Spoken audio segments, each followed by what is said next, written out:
Good morning. Welcome to Hacking HR on this beautiful Monday morning. My name is Jen Phillips Kirkwood. I'm Vice President, ADP Future of Work. And today I have the distinct pleasure of presenting not one, but two of my favorite thought leaders on the future of work.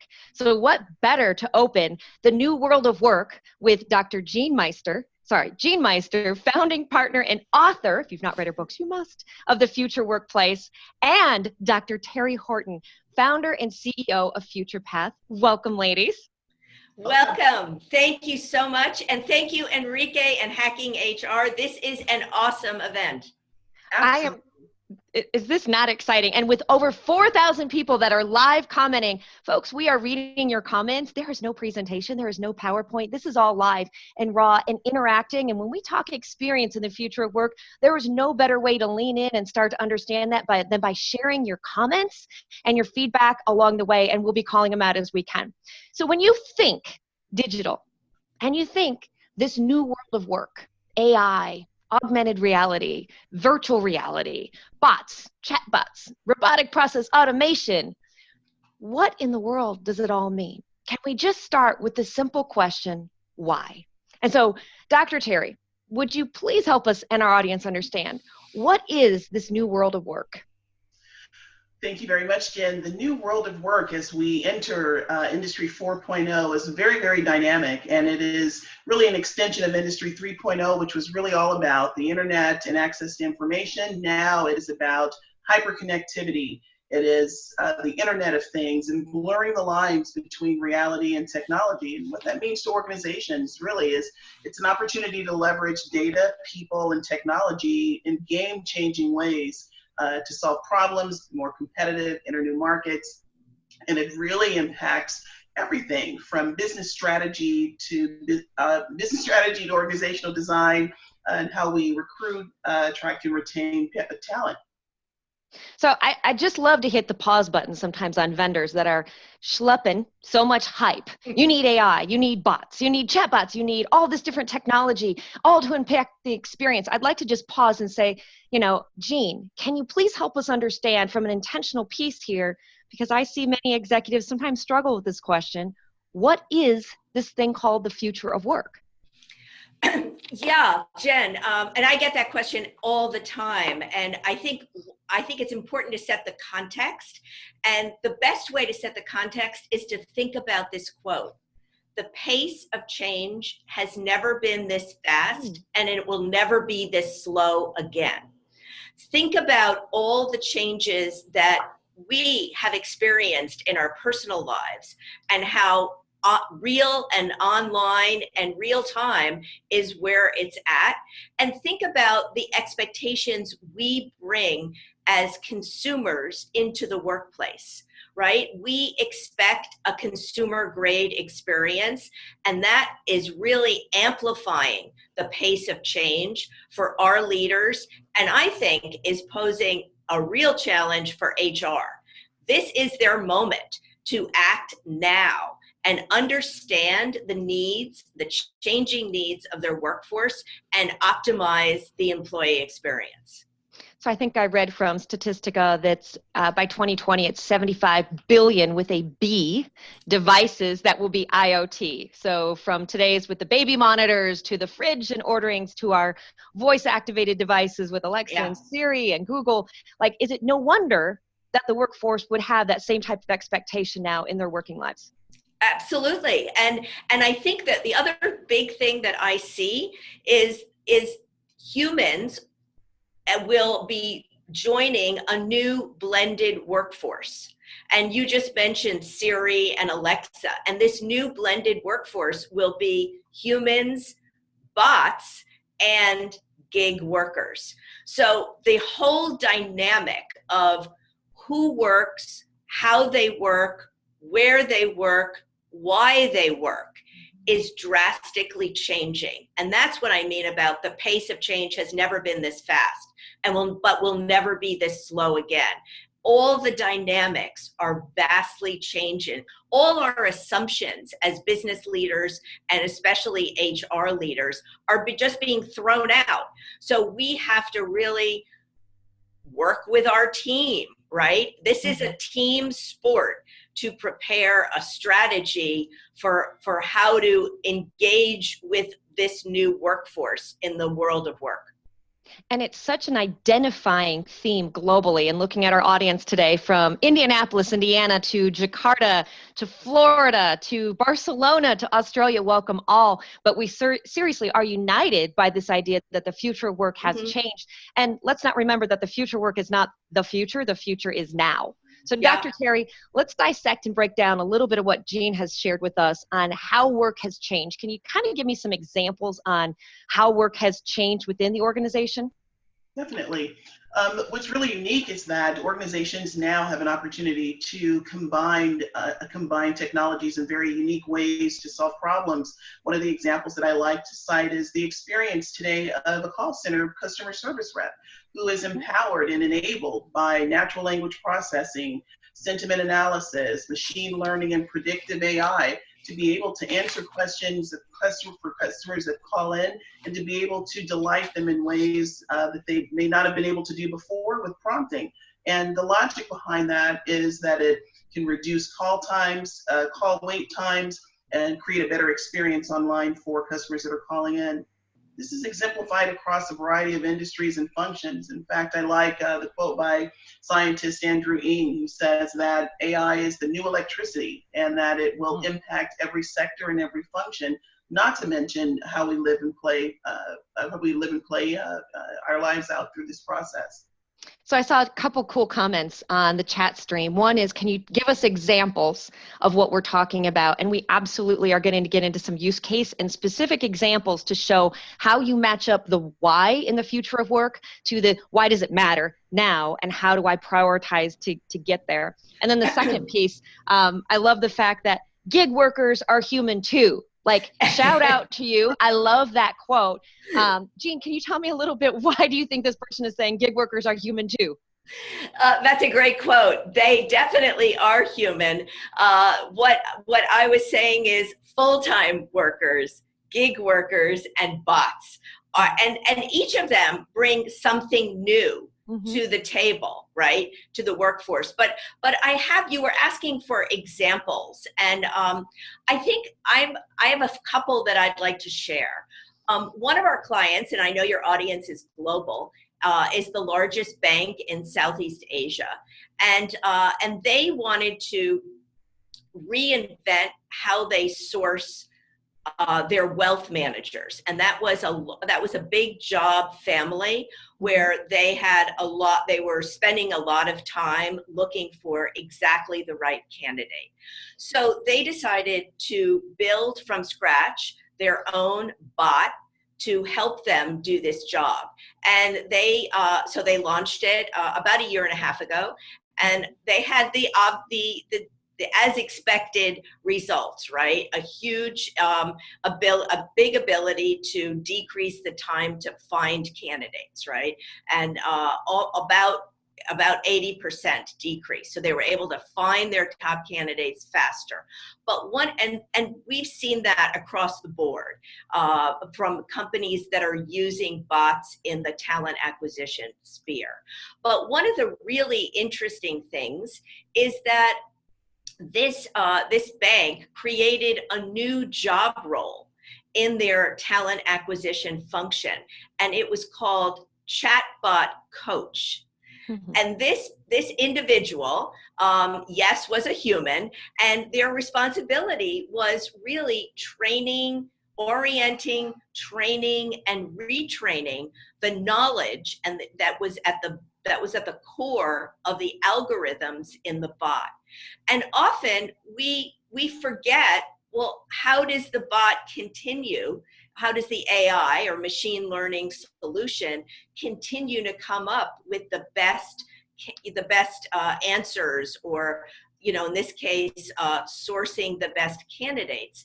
And it really required a new job with some new skills. So often our business leaders, even our HR leaders, are focused on how will the entrance of artificial intelligence displace jobs. And I think we have to flip that thinking into what are the new job roles and new skills that really need to be created if AI is going to successfully be integrated and leveraged into a function. So that's an example of just a tiny, example of how one company is piloting a use case and realized that they had to create something entirely new. And they had to start with the why. So what was the business purpose? Like, why did they start with that piece? And while we're talking about this, for the audience out there, we want to see and hear all about your AI and chatbot use cases. So if you have already started in this is a great time to crowdsource and share your ideas and network. So please drop in and share your ideas. But Jean, can you go a little bit, expand a little bit further? Absolutely. So we have a course called Using AI for HR, and we absolutely start, and this was one of our online faculty, and we absolutely start with why are you going on this journey? And in the case of talent acquisition, it has focused on a couple of whys. The first is to be able to source candidates faster, to increase the speed of getting to the best talent. The second is really to offload some of the routine tasks that a recruiting coordinator does so that they can add more value back to the organization, right? The third is, can we use AI to source a more diverse talent pool? If we're really, opening up this opportunity to the best candidates around the world, we want to be able to see if AI can deliver on increasing the diversity of the talent pool. So those are the three business whys that I hear the most. I think we often focus only on increasing the speed to hire. And I think we need to focus a lot more on the upskilling of the recruiting function, like the example I just gave with the chatbot coach, and how AI can increase the diversity of the talent pool. So I'd like to hear from your 4,000 people around the world, what's their experience in this? And Jen and Terry, your experience as well.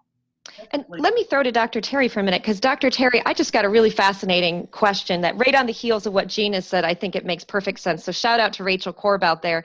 She asked, how do we help executive leaders understand the importance of the future of work? And I think when we talk about these use cases and now aligning it from a business case sign off and prioritization, like how do we get the business leaders to understand and hear this, Dr. Terry? I think one of the first things that we need to do is to help demystify the whole notion of AI and to really be able to provide examples of how AI is used to solve business problems.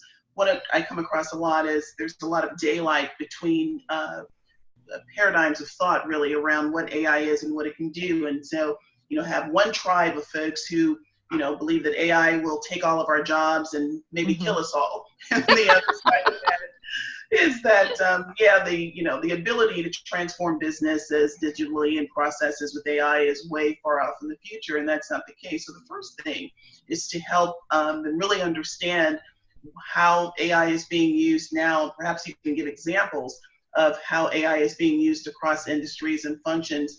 There's Gartner did a study earlier this year, and it was actually a survey of CEOs about their perspectives on AI.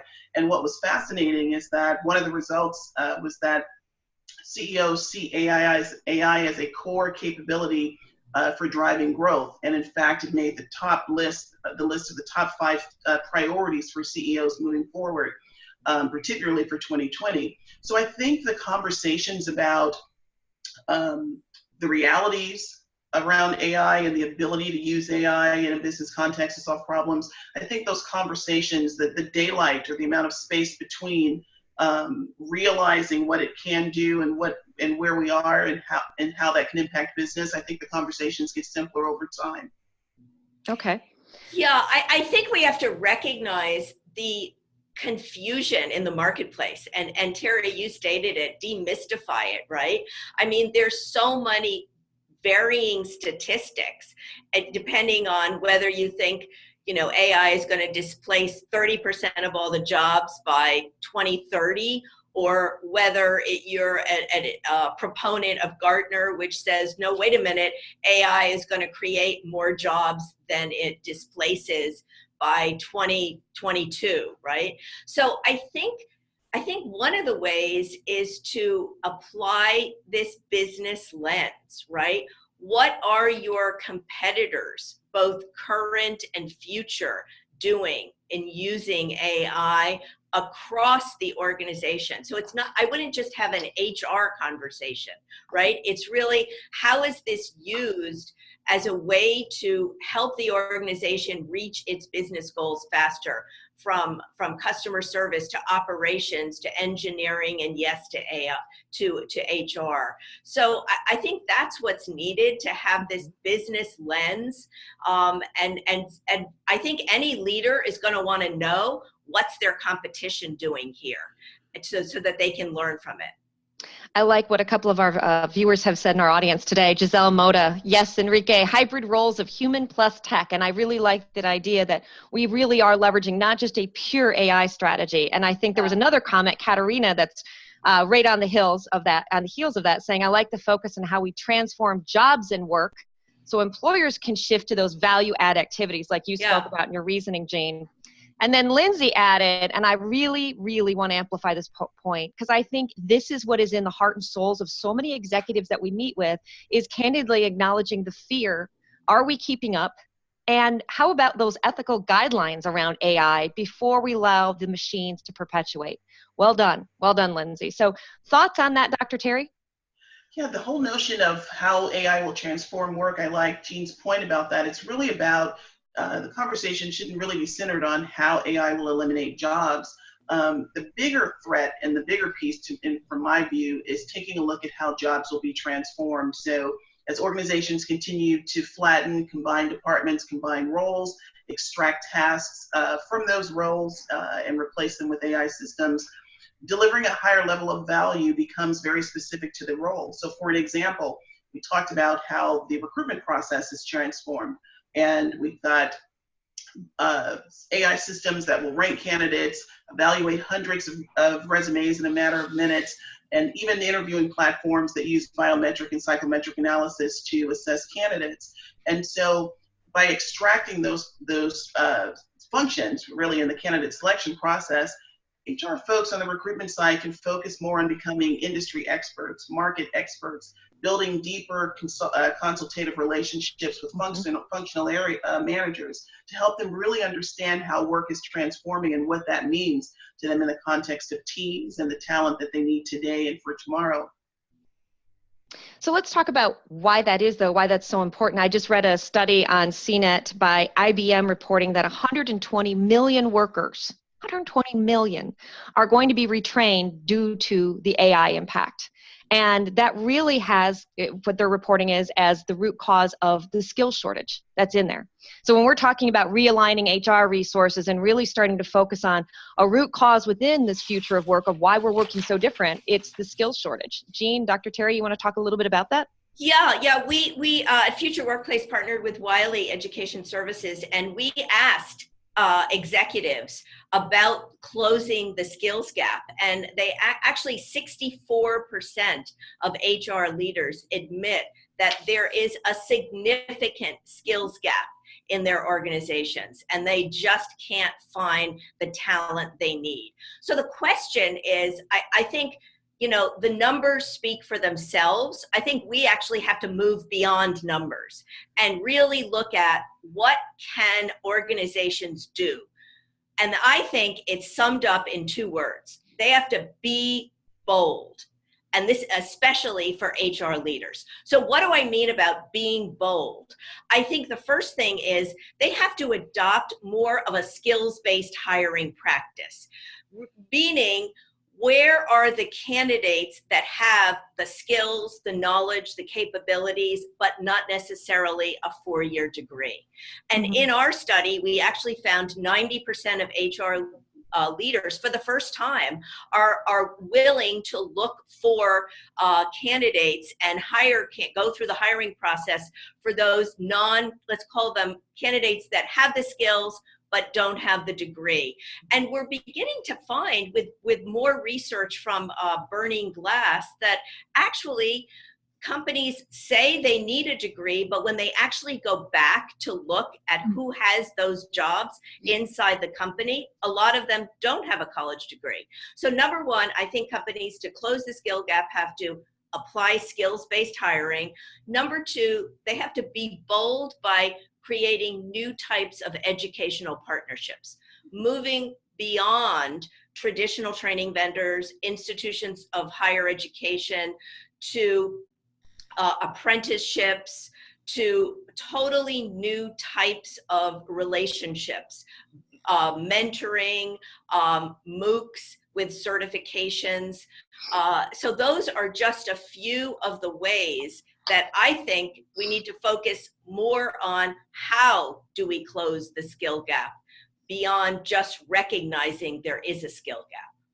And I think our audience agrees with you. Monique Garlington, yes to the candidates that have the skills but don't have the degree. And I think from what the research is telling us, like you had mentioned, Burning Glass, is that traditional learning is taking this zigzag type of path, much like careers are, with that zigzag type of movement.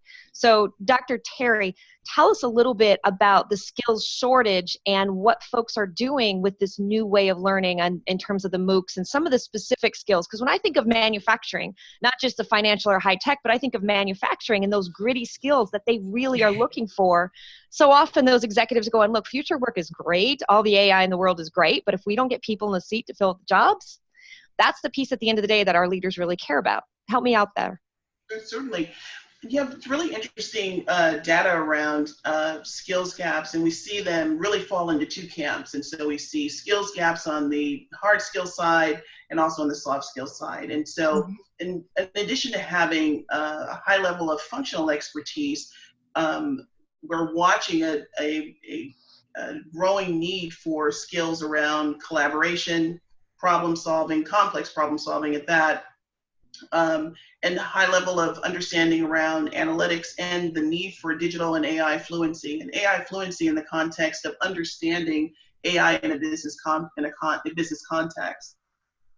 And so there are a lot of companies that are doing some really creative things around this. To Jean's point, I like Intel as an example of an internal gig economy that they have to help particular departments within the organization that may have a need for a particular skill, but that a person within that department does not have the skill, and to really tap into their internal talent pool and allow existing employees to be able to really kind of lend their skills out as a side hustle, if you will, to be able to support closing skills gaps as well. And there are also other models of organizations that allow cross-functional training. Say I'm an HR professional and I want to really build my skill in employee expertise, but I don't have a background in marketing. I can transition across business units and across departments to acquire skills around branding, marketing, and customer experience, to be able to bring those back to the HR side and to deploy those strategies in the role. Yeah, so Terry, thanks for bringing that up. What I've been surprised at is actually one of the biggest and I think most significant use cases for using AI for HR is internal talent mobility. That Intel example, and there's another one with Schneider Electric, right, where they are creating their own platform to better understand the skills and capabilities of their employees so that they can move them, right, throughout the organization. We've actually heard from clients to say, Jen, gosh, why is it? I think LinkedIn may know more about our employees than we do. So this using AI inside the organization to promote internal talent mobility is in fact a way to close the skills gap. So when we talk about the skills gap, though, in language that I heard from both of you, are we looking at all employees? Tell me about who is filling that skills gap with using AI.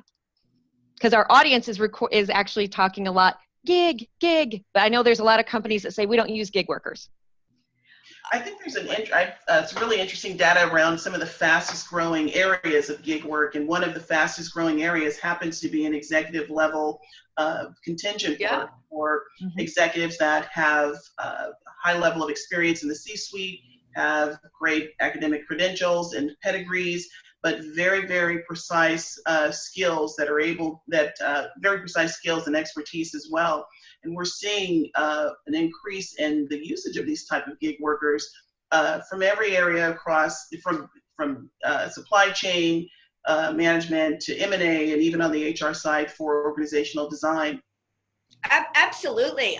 I'm seeing a lot of companies starting to own up to the growing percentage of gig workers. In fact, they're starting to include that in their count of, you know, their workforce around the world, you know, X% full-time and X% gig. So gig is a force to be reckoned with in the workplace. And for those that don't acknowledge the power of it, they do it at, you know, they're unrealistic. So yes, I think it also should include gig workers. I think your question is a good one. If a company has an internal talent mobility platform, who can go on it to cross promote and their skills and move around the organization? And I believe it should be all workers. And that's really, you know, that's at the discretion of the owner, right? Of the owner of the platform and the HR department. So we're getting some more great comments. I still go back to one of my favorite of the day, that gig workers are human too. Right. So I would love to offer, you know, what we see is that worker experience has replaced that header of employee experience. And one of the biggest steps I've seen executives start to make is to lean in and say, what do we have in gig workers? I met with a healthcare executive last week who said, no. I'm in a hospital. We don't have gig workers. But guess what? They have anesthesiologists. They have those around the patient experience that are outsourced and that also are part of that gig economy. But to your earlier point on the tactical side, they don't have a line of sight into these workers. They're not tracking them in their systems. They don't look at them. So it really starts with inventory my global workforce. Look at my alumni as well. Yeah, and I think when we started out describing the future of work and why it's important and how do we educate our leaders, I think leaders really need to be educated about the gig economy. I don't think they understand, to your point, who is working in their organizations, right? And this is their opportunity. And certainly if this is hacking HR, this is the responsibility of HR to get that line of sight, to do that inventory, and to communicate that to the business leaders, because they're probably going to be surprised. I couldn't agree more. Yeah, I'm really passionate about this subject. And it appears our audience is too. I love Deborah Murphy's comment. Who doesn't use gig workers? Do you build your own buildings? I think that one line of sight, and it's interesting because there's a study by McKinsey and Wall Street, and we've had executives debate with us. Yeah, we don't think the gig economy, we think that's overstated. We don't think it's as big, right? And I know Dr. Terry, we've talked about this too. But actually it's trying to get a line of sight and getting people to understand how many jobs do you have and are you reporting them all on surveys? So I don't think we have a good quantified lens yet on that, but I do see those companies and those organizations that are seizing the day and looking for new ways in this hacking style ahead of it. And so at the same time, you know, Dr. Terry, with talking about the flattening of this organization, really, because that's what we're really defining. And I know you do this within your consulting practice and talking about this in coaching. Tell me what role the leader now plays in trying to harness the internal mobility as well as filling the skills gap and using gig workers. Like culture all of a sudden is under a microscope. Yeah, I'll build on your point too about just this whole notion of not understanding the whole complexity and power and value of gig workers. And I think a big part of that, first of all, is to demystify and change the paradigm around gig workers. And I think in the minds of many, it is really kind of relegated to, you know, the likes of Airbnb or Uber, but it is really about being strategic and taking a look at where we can actually, where an organization can actually plug in and precise talent, whether that is for a member that's going to work on a network team, or that's really moving in in the C-suite to help with developing a high level of strategy. So part of the challenge is recognizing that gig work is not bad work, and gig work is not diminishing work. It is a growing machine. It is a growing machine that can be strategically used across all levels of the organization and across functional areas. But it takes a very specific strategy, a platform strategy of sorts, that really analyzes where an organization can use off the balance sheet talent, freelancers and such. And even to your point earlier about tapping into corporate alumni to come in, and workers that have retired, frankly, to come back and become a part of the talent pool that helps to move the organization forward and help to close the gaps.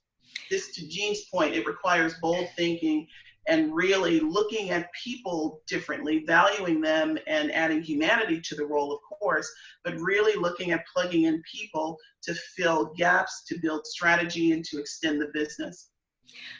I think that when we think about new job roles, I mentioned the one of the chatbot coach. Mm-hmm. I think I'm beginning to see a future of work job role within companies, and their first mandate should be just this: understand who works in your company, create the inventory, and communicate that to the organization. I mean, if we're thinking about bold initiatives, and if you're listening in and you're one of the 4,000 out there saying, what can I be doing differently in my company? This is one thing. I mean, why not, if we're all talking about it and we're getting conflicting data on future of work, why shouldn't companies create a center of excellence on the future of work? And this will be their mission. First step is, who are our workers? What do we think of that? So we actually have a comment from one of the audience, and I love this. Peter, great humble point here, because I think so many of us are thinking of it, is that leadership at companies is somewhat anxious about what impact gig workers have on a traditional governance activities and structure. Speaketh the truth. That is reality, that folks are nervous about this. But what's the converse that if they don't lean in to this type of structure? Yeah, it's almost like, what if you don't invest in training? You know, the old adage, oh, don't invest in training, your people will leave. Well, right. What if you don't invest and they stay? Right, exactly. Right. So what if you don't understand who's working in your company in terms of full-time, gig, and whatever?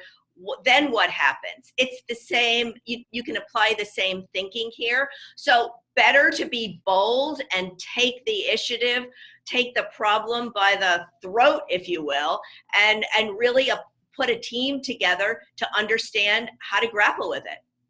Yeah, I look at organizations for some of our comments, like Susan Steele, who says Prudential Financial has a future of work function at their organization. And I think, to your point, you're going to see that more and more, being very cognizant. I think in the meantime, though, if we're looking at just what can I do with the generations in terms of the skills gap, what are we seeing with the retirees? That we had this huge surge of the tsunami wave, they said, within the government sector, of retirees that went back, that retired, and now what's happening with them now?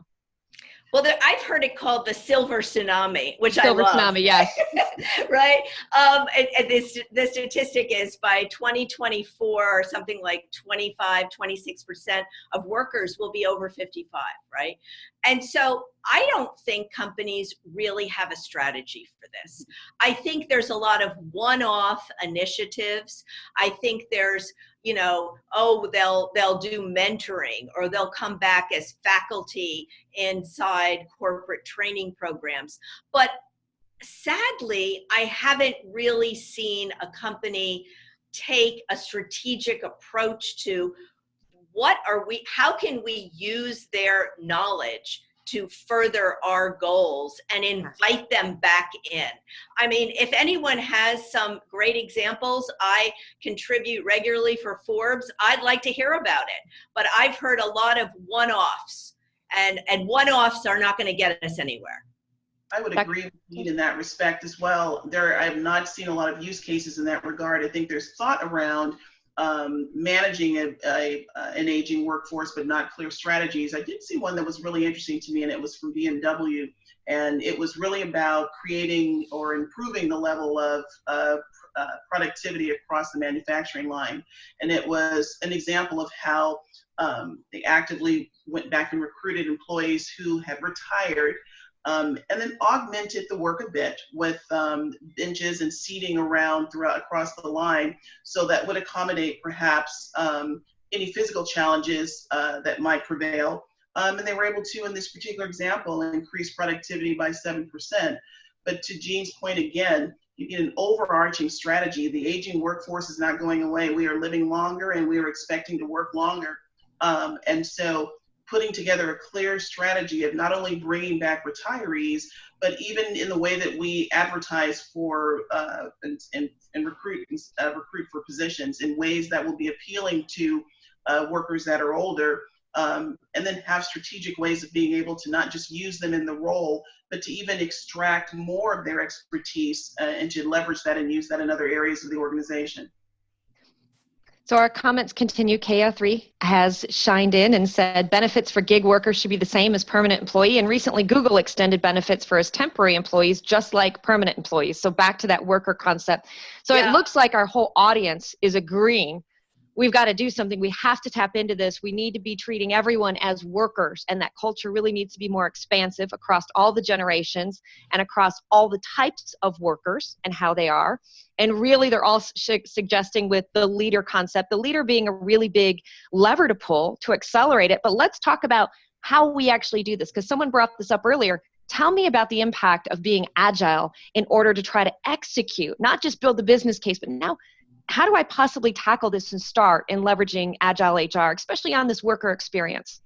Yeah, so I think the biggest trend we've seen is the use of design thinking and employee journey mapping to really understand the experience from the eyes of the employee, right? To get into their shoes, to develop different types of personas, the millennial employee, the experienced worker, the retired exited employee, and then to come together as a cross-functional team in a design thinking session and come up with solutions for what we can be doing differently. I wrote a couple of articles on Forbes on the use of HR hackathons to do this. Mm-hmm. And one of the big ahas for me was if done correctly, you're not going to just have HR people in the room. You're going to really have business people, HR people, and some startups that can really apply a different thinking. Maybe some CEOs of newly funded AI startups to apply some totally divergent thinking of what is the art of the possible as we think about these different personas and what we can be doing differently. I think agile and applying design thinking principles go hand in hand. I would agree, and I would add too, I see a lot of growth in really or interest in adding to design thinking, human-centered design and thinking.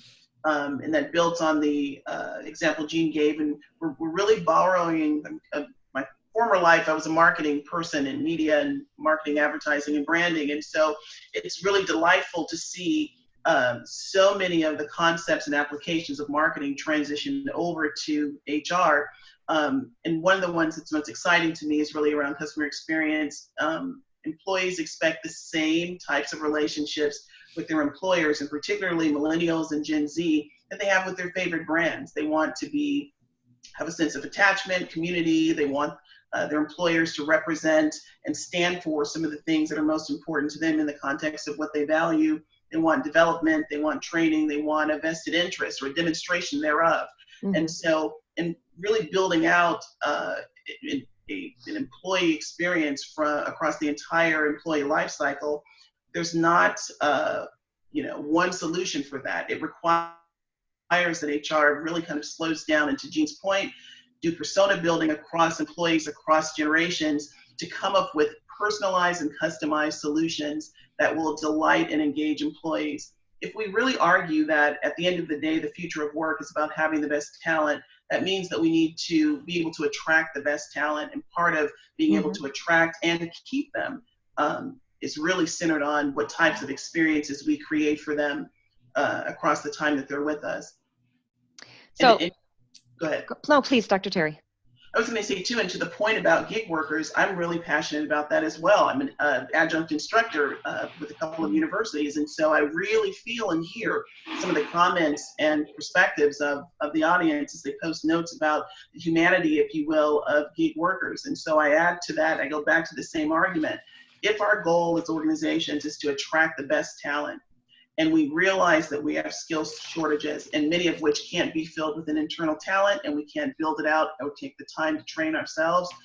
If we need the top talent, if we're looking to attract the top talent, and we can do that exquisitely, if you will, by tapping into gig work, then we need to make sure that their experience with us is not disconnected, but that we fully integrate them into the organization by way of the types of benefits we offer, and the level of engagement we allow them to have. And can I just call out the elephant in the room? And I would love for everyone to weigh in with your heart button if you would love the idea of not feeling hostage or handcuffed to IT. I mean, we're talking about some things, and I had one of our audience members that said most of us, Afshan said, most of us don't understand the difference between agile mindset and agile deployment. Yes, we're talking about worker experience, but digital doesn't have to be difficult. So all the learning that you all are talking about, starting with the Hacking HR type of forums and networking, serves as a perfect launch pad for those who have wanted to dip their toe in the water, but they haven't, to be able to accelerate and to be able to leverage these new technologies. Would you add anything to that? Yeah, absolutely. I think that you start with bringing the right people in the room. And we're getting lots of hearts, by the way. Are you getting lots of hearts? Everyone wants a free HR. Yeah, HR is going to do it, right? So you start with getting the people in the room, the right people in the room. And I think a diverse group of people in the room. And that's how you're going to come up with or have a dialogue on what are the possible solutions here. So I think we should get back to the first question you asked, Jen, and that is, so what is the future of work anyway, right? As I think about the amazing conversation we've had for the last 45 minutes, to me, what rings home is the future of work is about inclusivity of all talent, right? And it's a talent for full-time, for gig, for a robot that a bot that you might have built or acquired from an outside third party. It's how do we create the right set of solutions to really create and optimize the experience for all of our workers. And maybe it's time to say it's not about the employee experience, it's about the worker experience. Agree. Dr. Terry? I would build on my perspective on the future of work, and I'll say that the new currency is learning. It's knowing what, when, why, how, and where to learn. And it's not just about a traditional experience from an institution of higher learning. It is about figuring out when you need to learn a new skill, what that skill is, how it's being applied, and to decide how you acquire that. Is it by getting a micro-credential in AI business strategy? Is it about getting one in data analytics? Is it about really kind of just gathering the knowledge and following thought leaders, or using learning platforms like lynda.com, Udacity, and others to do it?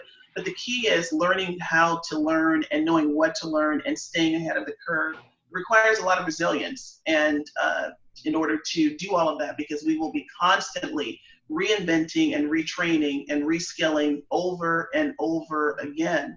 And so the resilience comes in of not being afraid of what the future of work is, not being afraid of what AI is, really kind of embracing that and having a level of curiosity about what that can bring to organizations and even to our lives. And in that way, we can remain resilient, relevant, bold, and thrive in the future of work. And I love the comments coming in because we have some IT professionals out there who I just love and welcome. And they said partner with IT. And I think the IT love language is they don't want to just be that helpline that, hey, Yeah. stuff's on fire, it's raining, it's, you know, a holiday eve, and you're calling me at 911 type of, they want to be that strategic partner. They want to be that competitive force to be reckoned, that wind in your sail. And I love how Brooke Zimmett said, the future of HR is IT. And by the way, that's HR being IT. She says, forget the handcuffs. We have to reskill ourselves yesterday. And I love that. I couldn't, and as we look into women and the role that women play in the skills as well as the future of work, you know, from my own experience, I had somebody who leaned into me and said, how would you like to do this data thing? Completely different, and went through the Johns Hopkins and the different courses. So there is real life, tons of cases abundant for us as women as well to elevate each other. Absolutely. And I think it goes without saying, we are an all-female panel kicking off an awesome future of work conference. So I think the Hacking HR lineup says it all, right, Jen and Terry? It does. Yes. Absolutely, yes. It does. And so as we wrap up, we've gotten so much agreement. We've also gotten further questions. So I would love, Jean, what's the best way for folks to get involved, to get in touch with you on their questions that are still coming in? Yes, absolutely. Send link up with me on LinkedIn, of course, right? My email is Jean, Janne at Future Workplace. And I think I'd love to have a dialogue with you. And we have a course coming, we have a number of courses coming out in 2020 on using AI for HR is only the first of many more to come. So I hope to connect with each and every one of you. Thank you for joining us. And Dr. Terry, your website and infographics are pretty awesome. So tell us how they should connect with you. Definitely. Feel free to go to my site, terrylhorton.com. Email me at drterryhorton@gmail.com. And of course, send an invitation to connect on LinkedIn.